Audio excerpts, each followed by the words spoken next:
Hello. അങ്ങനെ good morning. അങ്ങനെ നേരം പരപരാന്ന് വെളുത്തു. പക്ഷേ ഒരു 5:40 തന്നെയും എൻ്റെ ഡയാനക്കുട്ടി കട്ടിൻ്റെ അടുത്ത് വന്നിട്ട് എന്നെ തോണ്ടി, അമ്മേ എണീക്കൂ, എനിക്ക് പുറത്ത് പോകണം, എനിക്ക് വല്ലാതെ മുട്ടുന്നുണ്ട് അമ്മേ, പ്ലീസ് അമ്മേന്ന് പറഞ്ഞു. പക്ഷെ അന്നേരം എനിക്ക് വീഡിയോ എടുക്കാൻ പറ്റിയില്ല. കാരണം അന്നേരം നമ്മൾ ഫോൺ എടുക്കുന്ന നേരം കൊണ്ട് അവൾ പുറത്തോട്ട് വന്നു. പിന്നെ ഞാൻ വല്ലച്ചാതി ഫോണും എടുത്തും കൊണ്ട് പുറത്തോട്ടൊക്കെ വന്നപ്പോൾ അവൾ പുറത്തിറങ്ങി, മുറ്റത്തിറങ്ങി. പക്ഷേ ഞാൻ സമയം നോക്കിയപ്പോൾ 5:45 5:45. അപ്പോൾ 5:45 സമയത്ത് പുറത്ത് ലൈറ്റൊക്കെ കിടപ്പുണ്ട്. ലൈറ്റ് വെട്ടത്തിൽ നമുക്ക് ഷൂട്ട് ചെയ്യാൻ പറ്റത്തുള്ളൂ. അല്ലെങ്കിൽ ഇരുട്ടായിരുന്നു, നല്ല ഇരുട്ടാണ്, നിങ്ങൾക്ക് കാണാം. ആ ഗേറ്റിൻ്റെ വെളിയിലോട്ട് നല്ല ഇരുട്ടാണ്. പക്ഷേ മുറ്റത്ത് ആ പോസ്റ്റ് വെട്ടത്തിൽ പോസ്റ്റിൻ്റെ ലൈറ്റ് മാത്രം നമുക്ക് കാണാൻ കഴിയും. ആ വെട്ടം നമുക്ക് കാണുന്നതുകൊണ്ട് നമുക്കത്ര ഇരുട്ട് തോന്നിക്കത്തില്ല. അപ്പോൾ ആ സമയം തന്നെ നമ്മൾ ഡോവർ കൂട്ടൻ അവൻ രാത്രിയാകുമ്പോൾ അഴിച്ച് വിട്ടിരിക്കുകയാണ്. ഗേറ്റുള്ളത് കൊണ്ട് പിന്നെ ഗേറ്റിന് പുറത്തൊന്നും പോകത്തില്ലല്ലോ. അപ്പോൾ അവൻ എപ്പോഴും നമുക്ക് കാവൽ നായകനായിട്ട് നമ്മുടെ വീട്ടിന് ചുറ്റുമുണ്ട്. ഒരു കരിയില അനങ്ങിയാൽ മതി, അവൻ ആ സൈഡ് മൊത്തം ഒരു കരിയിലയുടെ അനക്കം കെട്ടിയാൽ അവൻ അപ്പോഴും ബഹളം വയ്ക്കും.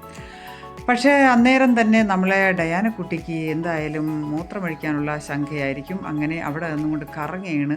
അങ്ങനെ നമ്മുടെ കുച്ചിപ്പുടി നൃത്തം പോലെ അവൾ 4 സൈഡും ഇങ്ങനെ പരതുന്നുണ്ട്, എവിടെ ഒഴിക്കണം എവിടെ ഒഴിക്കണമെന്ന്. അപ്പോൾ ഒരു സ്ഥലം കിട്ടി, ആ സ്ഥലത്ത് അവളിങ്ങനെ ഒഴിക്കുകയാണ്. എന്നിട്ട് മുകളിലോട്ട് നോക്കിയിട്ട് ഒരു ആശ്വാസം, ഓഹ് ഓഹ് എന്തോ ഒരു സുഖം എന്നും പറഞ്ഞുകൊണ്ട് അവൾ ആ മുകളിലോട്ടുള്ള എന്തോ മാനത്ത് നോക്കി ഇങ്ങനെ പിറുപിറുക്കുന്നുണ്ടായിരിക്കും. ഓഹ് അമ്മേ, എനിക്കിപ്പോഴാണ് ആശ്വാസമായത്. മൂത്രം ഒക്കെ ഒഴിച്ചു, വളരെ വളരെ ആശ്വാസം എന്നും പറഞ്ഞ് അവൾ പിന്നെ അവിടെ നിന്നില്ല. ശരം വിട്ടണക്ക് ഗേറ്റിൻ്റെ അടുത്തോട്ടൊരു പാച്ചിലാണ് കേട്ടോ. പക്ഷേ ഗേറ്റിനടുത്തോട്ട് വന്നപ്പോൾ കാണാം നമ്മളവിടെ കാവൽ നായകൻ ഡോബർ കുമാരൻ അവിടെ നിൽക്കുകയാണ്. അവനും വെയിറ്റ് ചെയ്ത് നിൽക്കുകയാണ് കേട്ടോ. 1-നും 2-നും അവനും പോകണം. പക്ഷെ നമ്മൾ ഗേറ്റ് തുറക്കാതെ അവൻ വീട്ടിനകത്തോ പുറത്തോ അല്ലെങ്കിൽ ഒരു സ്ഥലത്തും അവൻ മൂത്രം ഒഴിക്കത്തില്ല, അപ്പിയിടത്തില്ല. അത് നമുക്കൊരു വലിയൊരു ഗുണമാണ്.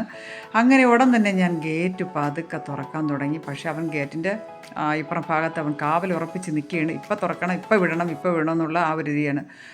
ഞാൻ ഗേറ്റ് തുറന്നു കൊടുത്തു. ആ നിമിഷം അവൻ പിന്നെ ഒന്നും ആലോചിക്കാൻ നിന്നില്ല. ഒരൊറ്റ ശരം കണക്കിന് അങ്ങനെ ഒരൊറ്റ അസ്ത്രം പായും പോലെയാണ് അവൻ പായുന്നത്. അപ്പോൾ നമ്മൾ ഡയാനയും പുറത്തോട്ട് വന്ന്. അപ്പോൾ ഡയാന ഇങ്ങനെ പറയണു, ഡോബർ ചേട്ടൻ പോയമ്മ, അറ്റു പാഞ്ഞണക്ക് അവൻ പോയി അവൻ. അപ്പോൾ അവനും അങ്ങനെ ദൂരമൊക്കെ കൂട്ടിയൊക്കെ പോയി. അപ്പം 1-നും 2-നും പോകാനാണ് അവനെ ഈ അതിരാവിലെ വിടുന്നത്. കറക്റ്റ് 5:45 നിങ്ങൾ ടൈം നോക്കിക്കോണം. പക്ഷേ പോസ്റ്റ് വെട്ടമാണ് കേട്ടോ. പോസ്റ്റിൻ്റെ അവിടെ പിന്നെ റോഡ് സൈഡിലുള്ള പോസ്റ്റിൻ്റെ വെട്ടത്തിലാണ് ഞാൻ ഈ വീഡിയോ ഷൂട്ട് ചെയ്യുന്നത്. അവൻ പോയിട്ട് വീണ്ടും വരുന്നു. അവൻ മണപ്പിച്ച് അവന് ആ സൈഡ് തൂറുമൊക്കെ മണപ്പിച്ച് അവനവിടെ എന്തെങ്കിലും മണങ്ങളൊക്കെ ഉണ്ടാവുമെന്നറിയാൻ വേണ്ടി, വല്ല പെർഫ്യൂമിൻ്റെ മണമാണോ എന്ത് മണമെന്ന് അറിയില്ല, മണത്തല്ലേ ഈ പട്ടികൾ മൂത്രം ഒഴിക്കുള്ളൂ. അപ്പോൾ ഡയാന ഞാൻ അന്തം വിട്ട് അവനെ നോക്കിക്കൊണ്ടിരിക്കുകയാണ്. ഞാനും ഇവിടെയൊക്കെ ഒന്ന് മണത്ത് നോക്കട്ടെ. പക്ഷേ അവൾ ശൂശി വെച്ചതേ ഉള്ളൂ. പക്ഷേ അവൾ അപ്പി ഇട്ടില്ല. അപ്പി ഇടാനായിട്ടായിരിക്കും അവൾ മണപ്പിക്കുന്നത്. കല്ലിലും മുള്ളിലും ഒക്കെ കയറി അവൾ മണപ്പിക്കുകയാണ്. എന്താണെന്നോ നമുക്കറിയില്ല, അവരുടെ മണം അവർക്കല്ലേ അറിയാവൂ. ഇവൻ അങ്ങോട്ട് പായും ഇങ്ങോട്ട് പായും കുതിര പോലെ അവന് അങ്ങോട്ടും ഇങ്ങോട്ടും പോവുകയാണ്. അത് രാവിലെ ആയതുകൊണ്ട് മറ്റുള്ള നായ്ക്കളൊന്നും അവിടെ ഇല്ല, എല്ലാവരും ഉറക്കത്തിലാണ് തോന്നുന്നു. 2 ഭാഗമാണ്, ഈ മുക്കും അപ്പുറം മുക്കുമുണ്ട്. ആ 2 മുക്കിലും അവർ 10-12 കുട്ടികൾ സഹിതം കാണാം. അല്ല, പട്ടികൾ കാണാം, തെരുവ് നായ്ക്കൾ കേട്ടോ. പക്ഷേ ആ തെരുവ് നായ്ക്കളെല്ലാം ഇവനോട് ഇപ്പോൾ ശത്രുതയുണ്ട്. കാരണം ഇവൻ വീട്ടിനകത്ത് വളർത്തുന്നതായതുകൊണ്ട് ഇവൻ നല്ല ആഹാരങ്ങളൊക്കെ കഴിച്ചൊക്കെ നിൽക്കുകയാണ്. അപ്പോൾ അവിടെയുള്ള നായ്ക്കൾ പറയും, എടാ നിന്നെ നിമിത്തം അമ്മ നമുക്ക് ഉള്ള ഫുഡും തരാതെയായി. പക്ഷേ എന്നും പറഞ്ഞാലും അവരെ കാണുമ്പം ഞാൻ പുറത്തുള്ള നായ്ക്കൾക്കൊക്കെ ഞാൻ ആഹാരം കൊടുക്കും. പക്ഷേ അവരെ ഇപ്പം കാണാനില്ല. അപ്പോൾ നമ്മൾ ഡയാനയ്ക്കും ഞാൻ 2-ന് പോകാനുള്ള തയ്യാറെടുപ്പാണ് തോന്നുന്നു. അവൾ 1-നേ പോയുള്ളായിരുന്നു, പിന്നെ ഇനി അവൾക്ക് 2-നും കൂടി പോകണം. അപ്പോൾ അവൾ ഏത് ഭാഗം അവൾ തിരഞ്ഞെടുക്കുമെന്നും പറഞ്ഞിരിക്കുകയാണ്. അവളെ തിരഞ്ഞെടുപ്പ് എന്ന് പറയുന്നത് വല്ലാത്തൊരു തിരഞ്ഞെടുപ്പാണ് കേട്ടോ. അവൾക്ക് ഒരു സ്ഥലം അവൾക്ക് പറ്റത്തില്ല. അവൾക്ക് ഏത് സ്ഥലമാണെന്ന് എനിക്കറിയില്ല.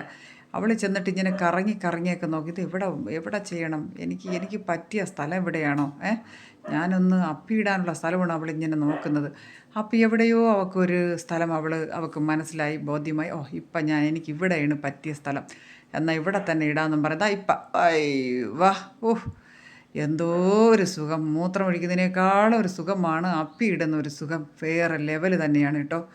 അപ്പോൾ അവളിങ്ങനെ അപ്പി ഇട്ടുകൊണ്ടിരിക്കുകയാണ്. നിങ്ങൾ കാണുന്നില്ലേ സുഹൃത്തുക്കളെ? അപ്പിയിട്ട് ഇനി എനിക്ക് ആശ്വാസമായി. അങ്ങനെ അവൾ അവിടെ വന്ന് തിരിഞ്ഞു നോക്കുകയാണ്. അത് തന്നെയാണോ എൻ്റെ അപ്പി എന്നും പറഞ്ഞുകൊണ്ട് അവൾ പിന്നെ വേറൊന്നും നോക്കിയില്ല. അവൾ പിന്നെ നേരെ തിരിച്ച്, എനിക്ക് പേടിക്കേണ്ട കാര്യമില്ല കേട്ടോ.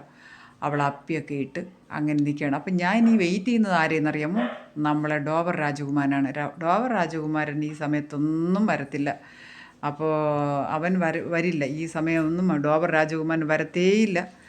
അപ്പോൾ നമ്മൾ അവനെ നോക്കിയിരിക്കേണ്ട, അവൻ എപ്പോഴായാലും വന്ന് കയറും. പിന്നെ ഞാൻ ഡയാനയും കൊണ്ട് വീട്ടിലോട്ട് അങ്ങ് കയറി. ഇനി അവൻ എപ്പോഴാണെങ്കിൽ വരട്ടെ, അവൻ വരും. അവൻ ഒന്ന് രണ്ട് പ്രാവശ്യം അങ്ങോട്ട് ചുറ്റി കറങ്ങിയതിന് ശേഷമേ അവൻ വരികയുള്ളൂ.